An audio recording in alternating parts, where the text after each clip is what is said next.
বীজগণিতের যে সূত্র a plus b whole square is equal to a square plus twice ab plus b square, যুবক ভাইরা আওয়াজ দিয়ে বলেন, এই গণিতের ভিতরে বীজগণিত আছে নাকি নাই?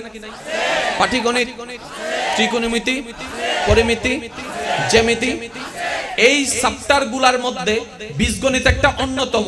এই বীজগণিতের যিনি জনক, যাকে আল জাবের বলা হয়, ইনি হচ্ছেন আল জাবের, যিনি মুসলমানদের একজন বড় গবেষক ছিলেন। আমাদের একটা সময় ঐতিহ্য ছিল যেটা আমরা হারিয়ে ফেলেছি।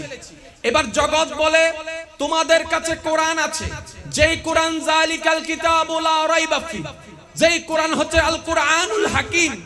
এমন একটি কিতাব থাকার পরও অমুসলিম জাতি তোমরা পিছাই পড়লা কেন?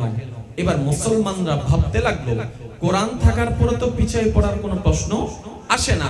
নবী রাহমাতুল লিল আলামিনের মতো একজন টিচার থাকার পরও পিছানোর তো কোনো প্রশ্নই আসে না। ভাবলে ভাবা যায়, গভীরভাবে দেখলে দেখা যায় আমরা কোরআনকে নেওয়ার মতো নিতে জানিনি, কোরআনকে গ্রহণ করার মতো করতে জানিনি, নিতে জানিনি। আমরা কোরআন খুলি দুই কারণে।